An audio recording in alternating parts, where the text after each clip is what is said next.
Assalamualaikum warahmatullahi wabarakatuh. Gimana kabarnya anak-anak? Semoga kalian semua dalam keadaan sehat ya.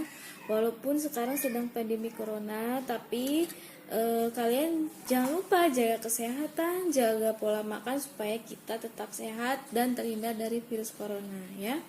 Nah, dengan Ibu akan belajar tentang materi pendidikan kewarganegaraan ya.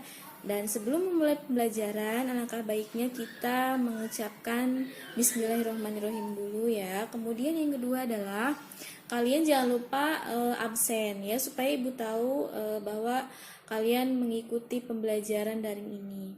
Nah, materi yang akan Ibu sampaikan yaitu lewat PowerPoint, sehingga kalian nanti bisa simak videonya ya dalam WA Group kelas ini ya. Nah, untuk itu silahkan kalian simak videonya lewat PowerPoint berikut ini. Ibu akan melanjutkan materi pertemuan minggu kedua, yaitu tentang poin 3. Nah, sebelum Ibu menjelaskan judul poin 3, Ibu akan mengulas ataupun menjelaskan materi pada pertemuan minggu kedua. Nah, jadi ini materinya yang Ibu berikan pada waktu pertemuan minggu kedua, yaitu judulnya tentang nilai-nilai Pancasila sebagai dasar negara dan pandangan hidup bangsa. Nah, poin pertama yaitu judulnya tentang nilai-nilai luhur Pancasila pada masa kerajaan Sriwijaya dan Majapahit. Kalian harus tahu bahwa nilai-nilai Pancasila itu sebetulnya sudah tumbuh sejak zaman kerajaan, yaitu dicontohkan oleh kerajaan Sriwijaya dan Majapahit. Nah, kemudian dari contoh kerajaan Sriwijaya, di situ ada nilai-nilai kehidupan ya, yang dibuktikan dengan hal-hal yang berhubungan dengan sila pertama sampai sila kelima. Nah, sekarang kalian bisa buka dulu bukunya, kemudian dilihat kembali catatannya ya, supaya ketika sekarang Ibu sedang menjelaskan kalian paham materinya ya. Nah, di situ contoh-contoh penerapan nilai-nilai luhur Pancasila dari sila pertama sampai sila kelima itu lengkap ya. Silakan kalian baca dan kalian pahami. Kemudian poin yang kedua yaitu judulnya mengenai nilai-nilai luhur Pancasila pada masa perjuangan Indonesia melawan penjajah. Kalian harus tahu ya, dimanapun keberadaannya, penjajahan itu selalu membawa dampak buruk dan merugikan bangsa yang dijajah. Kenapa? Karena Belanda itu telah menindas bangsa Indonesia paling lama ya, sampai berapa? 3,5 abad, sehingga menimbulkan reaksi untuk menentang penjajah dengan berbagai perlawanan yang hampir terjadi di seluruh wilayah tanah air. Jadi saking lamanya gitu ya, sehingga rakyat Indonesia merasakan penderitaan yang cukup lama gitu ya, dan menguras tenaga, harta, pikiran, sampai nyawa, sampai bendanya juga habis gitu ya. Nah, oleh sebab itu dengan melawan penjajah, maka para pejuang itu membuat organisasi-organisasi politik ya. Nah, usaha yang pertama yaitu tidak membuahkan hasil. Kenapa? Ternyata dengan adanya organisasi politik itu hanya mengandalkan fisik saja gitu ya, sementara penjajah itu lebih pintar. Nah, sehingga dari situ menjadi suatu pengalaman bahwa untuk melawan penjajah itu bukan hanya saja fisik, tapi juga harus memakai strategi yaitu ya kita harus memakai pikiran kita. Jadi kita jangan sampai kalah. Nah, akhirnya dari pemuda seluruh dari Sabang sampai Merauke gitu ya, pemuda yang ada di seluruh Indonesia itu berkumpul sehingga akhirnya membuat suatu ikrar yang dinamakan Ikrar Sumpah Pemuda yang diikrarkan pada tanggal 28 Oktober tahun 1928. Peristiwa Sumpah Pemuda ini menjadi tonggak perjuangan pemuda-pemuda Indonesia. Nah, kemudian kegiatan yang di Sumpah Pemuda ini dipelopori oleh Muhammad Yamin, Kuncoro Purba Pranoto, dan pemuda bangsa lainnya yang memandangkan ikrar yang berisi pengakuan adanya satu bangsa, satu tanah air, dan bahasa, yaitu Indonesia. Dengan demikian, Sumpah Pemuda merupakan wujud nyata keinginan bangsa untuk bersatu dalam mencapai kemerdekaan tanah air. Nah, di sini dari perjalanan panjang perjuangan rakyat Indonesia tersebut telah melahirkan sikap yang diyakini kebenarannya. Di antaranya yaitu rela berkorban, pantang menyerah, menempatkan persatuan dan kesatuan, berani membela kebenaran dan keadilan, saling menghormati, percaya, dan yakin akan kebesaran Tuhan Yang Maha Esa, gotong royong, dan musyawarah. Nah, itulah sikap-sikap yang bisa kita teladani dari perjuangan bangsa Indonesia, dari tokoh-tokoh pejuang kita melawan penjajah sehingga bangsa Indonesia bisa merdeka pada tanggal 17 Agustus tahun 1945. Nah, selanjutnya ini ya poin ketiga ya, pertemuan minggu ketiga, yaitu judulnya Nilai-nilai luhur Pancasila dalam pedoman penghayatan dan pengamalan Pancasila. Pancasila telah diterima dan ditetapkan sebagai dasar negara seperti tercantum dalam pembukaan Undang-Undang Dasar tahun 1945 adalah jiwa seluruh rakyat Indonesia. Jadi Pancasila itu merupakan gambaran dari pembukaan Undang-Undang Dasar tahun 1945 yang terdiri dari 4 alinea. Nah, pembukaan itu merupakan suatu tanda bahwa di situ merupakan penjelasan mengenai perjuangan bangsa Indonesia, kepribadian bangsa Indonesia. Di situ semuanya tergambar pada pembukaan Undang-Undang Dasar tahun 1945.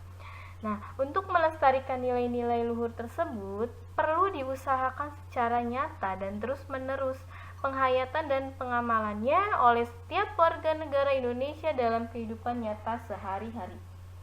Jadi kita tidak hanya memahami saja gitu nilai-nilai luhur Pancasila, tetapi kita juga harus bisa mengamalkan dalam kehidupan kita sehari-hari ya, dalam sikap kita, karena apa yang kita lakukan itu berhubungan dengan nilai-nilai Pancasila. Jadi kalau kalian sudah paham, pasti kalian tidak akan bersikap ya yang tidak yang menyimpang dari nilai-nilai Pancasila. Nah, tujuan pembelajaran kali ini yaitu yang pertama, peserta didik dapat menjelaskan pentingnya melaksanakan nilai-nilai Pancasila sebagai dasar negara dan pandangan hidup bangsa. Yang kedua, peserta didik dapat menunjukkan contoh kegiatan yang mewujudkan nilai-nilai luhur Pancasila. Pancasila menempatkan manusia dalam keluhuran harkat dan martabatnya sebagai makhluk ciptaan Tuhan Yang Maha Esa. Pedoman penghayatan dan pengamalan Pancasila dinamakan Ekra Prasetya Pancakarsa. Itu berasal dari bahasa Sanskerta. Eka berarti satu atau tunggal, prasetya berarti janji atau tekad, panca berarti 5, dan karsa berarti kehendak yang kuat. Dengan demikian, Eka Prasetya Pancakarsa berarti tekad yang tunggal untuk melaksanakan 5 kehendak dalam kelima sila dalam Pancasila. Dikatakan tekad yang tunggal artinya tekad yang sangat kuat dan tidak tergoyahkan lagi.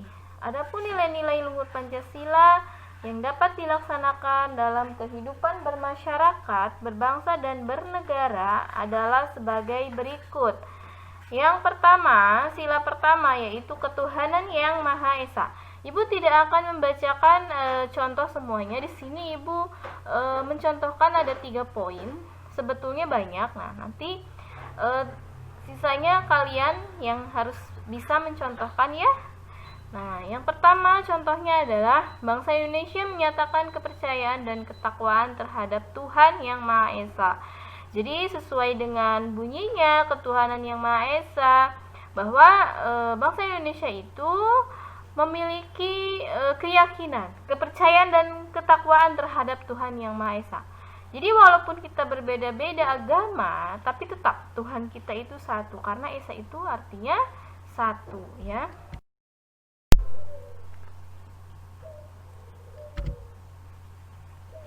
Sila kedua yaitu kemanusiaan yang adil dan beradab.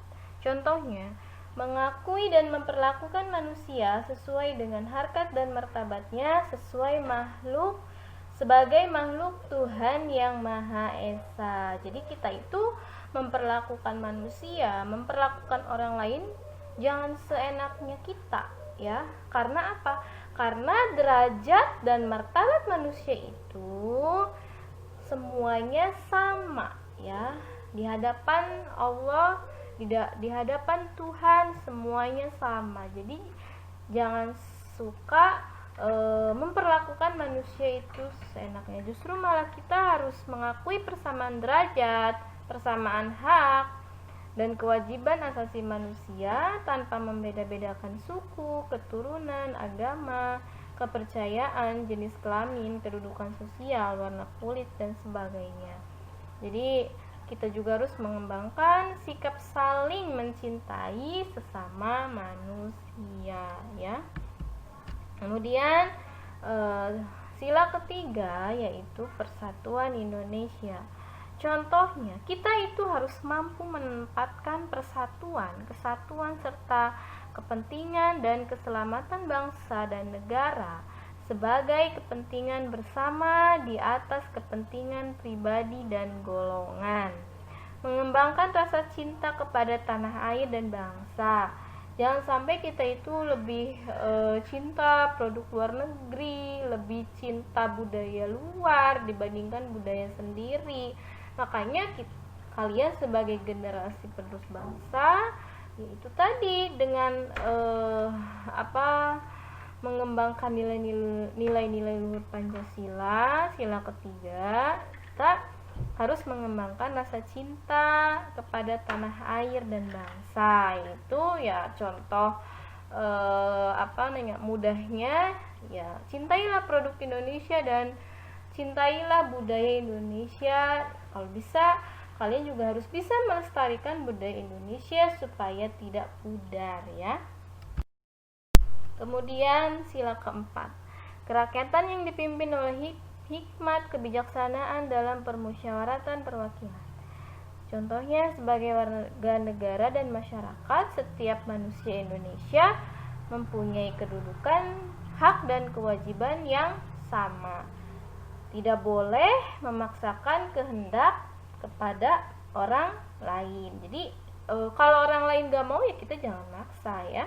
Kemudian mengutamakan musyawarah dalam mengambil keputusan untuk kepentingan bersama. Sila kelima, keadilan sosial bagi seluruh rakyat Indonesia. Contohnya, mengembangkan perbuatan yang luhur yang mencerminkan sikap dan suasana kekeluargaan dan kegotong royongan. Mengembangkan sikap adil terhadap sesama, menjaga keseimbangan antara hak dan kewajiban.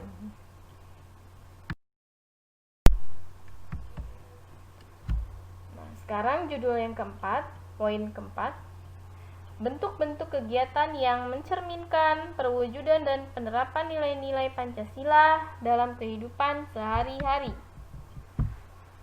Berikut ini merupakan contoh penerapan nilai-nilai luhur Pancasila yang dapat kita mulai dari hal sederhana dan dari lingkungan yang kecil hingga tertanam menjadi sikap luhur yang dapat dikembangkan dalam kehidupan sehari-hari. Yang pertama, dimulai dari lingkungan keluarga. Keluarga adalah lingkungan pertama dan utama dalam membentuk karakter dan kepribadian seseorang. Jadi kita itu ya diajarkan etika, sopan santun, harus seperti apa itu oleh siapa? Oleh orang tua kita. Dan belajar di mana? Yaitu di lingkungan keluarga ya. Jadi dalam lingkungan keluarga ya kita seorang anak itu mengalami proses pertumbuhan fisik maupun kepribadian yang diberikan oleh kedua orang tuanya. Penanaman Pancasila pun dikenalkan dari lingkungan keluarga. Jadi kita itu sejak dini diberikan contoh-contoh melalui teladan orang tua kita dalam bersikap dan berperilaku. Memberikan teladan pada anak merupakan sarana yang dapat menumbuh kembangkan sikap yang sesuai dengan nilai Pancasila. Nah, jadi contoh sikap yang berhubungan dengan nilai-nilai Pancasila di lingkungan keluarga itu dapat dimulai dengan menanamkan sikap saling menghormati anggota keluarga yang lebih tua, sikap menghargai sesama anggota keluarga yang seumuran, menumbuhkan sikap gotong royong dalam menjalankan pekerjaan rumah dan lain sebagainya ya. Kemudian yang kedua, setelah kita belajar etika dan sopan santun dimulai dari lingkungan keluarga, yang kedua adalah lingkungan sekolah. Di sini ada pertanyaan, apakah kamu pernah menjenguk teman yang sakit atau mengunjungi saudaramu yang kena musibah? Apakah menjenguk orang sakit atau tertimpa musibah merupakan sikap yang mencerminkan nilai-nilai luhur Pancasila? Jadi nilai-nilai Pancasila dapat dibangun dan ditumbuh kembangkan pada tahap pendidikan dasar ini melalui proses pembelajaran di sekolah. Contohnya, memotivasi siswa agar menyampaikan pendapat dengan cara yang benar dalam diskusi kelas, menghargai perbedaan di antara teman-teman satu kelas. Jadi kalau ada teman yang berpendapat, kita harus menghargai, jangan inginnya kita selalu berpendapat sedangkan orang lain atau teman sendiri nggak boleh. Nah, itu namanya tidak menghargai ya. Kemudian mengembangkan kreativitas dalam mengerjakan tugas-tugas sekolah. Misalnya ada tugas PKN. Nah, contohnya misalnya ibu menugaskan kalian, silakan kalian gambar burung Garuda. Nah, sebisa mungkin kalian kreatif menggambar burung Garuda itu yang bagus seperti apa. Nah, biasanya itu tergantung dari kreativitas kalian masing-masing gitu ya.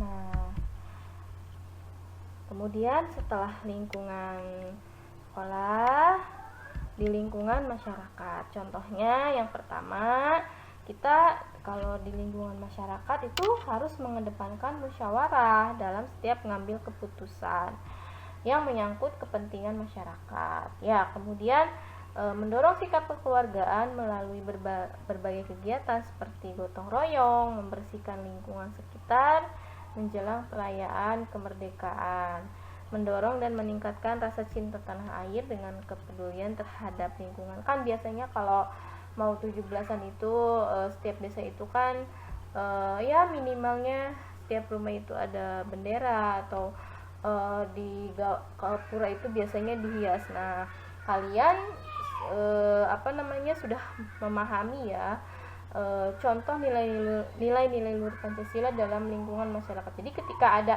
masyarakat yang ingin menghias gapura dalam rangka memeriahkan kemerdekaan Indonesia, kalian harus mau bantu ya, karena salah satu contoh penanaman nilai-nilai luhur Pancasila itu yaitu dengan mau bersikap gotong royong ya gitu, dan peduli terhadap lingkungan. Kemudian yang terakhir, di lingkungan berbangsa dan bernegara. Contohnya memberikan bantuan pada korban bencana alam dalam bentuk materi maupun non materi. Biasanya kalau non materi itu tenaga ya. Jadi yang namanya memberikan bantuan itu tidak mesti harus selalu dengan uang, tapi juga bisa dengan tenaga kalau kita tidak mempunyai uang. Kemudian kita tidak boleh membeda-bedakan suku, agama, adat dan ras dalam pergaulan sehari-hari, karena itu contoh contoh bahwa dengan adanya perbedaan itu, tapi bangsa Indonesia bisa membuktikan bahwa bangsa Indonesia bisa bersatu melawan penjajah demi kemerdekaan bangsa Indonesia. Kemudian menggunakan bahasa Indonesia yang baik dan benar, karena bahasa Indonesia itu menjadi bahasa nasional di negara kita ya. Dan berpartisipasi dalam penyelenggaraan pemilu. Kalau dalam penyelenggaraan pemilu itu usianya 17 tahun baru bisa ikut. Kalau masih di bawah ya belum bisa gitu ya. Nah, sudah cukup ya materinya. Nah, sekarang ada tugas. Nah, jadi tadi materinya itu ya sudah tuntas. Materi bab 1 itu sudah tuntas. Kemudian sini ada tugas yang harus dikerjakan di minggu ketiga. Tugasnya yaitu jodohkan antara tanggal dan peristiwa yang terjadi berdasarkan diagram di bawah ini yang berhubungan dengan perumusan Pancasila sebagai dasar negara. Nanti kalian itu disilang ya. Misalnya kotak yang pertama itu nanti nyambungnya kemana, jadi dikasih tanda silang, pahami. Nanti tanya ke ibu ya lewat grup WA. Kemudian tugas yang kedua adalah yang pertama, tuliskan 2 sikap nilai-nilai luhur dari sila ke-1 sampai sila ke-5 Pancasila. Yang kedua, tuliskan contoh sikap dalam kehidupan sehari-hari yang bisa kamu lakukan sesuai dengan nilai-nilai dalam sila ke-1 sampai sila ke-5.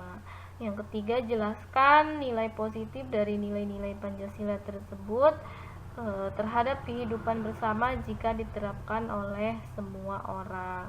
Nah, jadi tugasnya tadi yang diagram sama pertanyaan 3 ini ya. Kemudian di sini Ibu memberikan catatan. Tugas akan dikoreksi dan dinilai pada saat pembelajaran luring. Nah, bagi kalian yang tidak mengerjakan tugas dengan lengkap maka akan mendapatkan nilai setengah. Serta bagi yang tidak mengerjakan tugas sama sekali maka tidak akan mendapatkan nilai sama sekali. Jadi Ibu harapkan kalian mengerjakan semua tugasnya dengan baik ya. Nah, cukup sekian penjelasan dari Ibu ya. Mohon maaf kalau memang penjelasannya terlalu panjang, tapi ini tidak mesti harus dicatat, tapi kalian disimak saja, dipahami, dibaca. Yang harus kalian kerjakan yang penting tugasnya ya, gitu.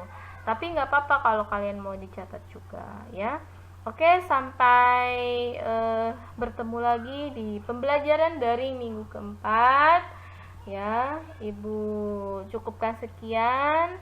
Wassalamualaikum warahmatullahi wabarakatuh.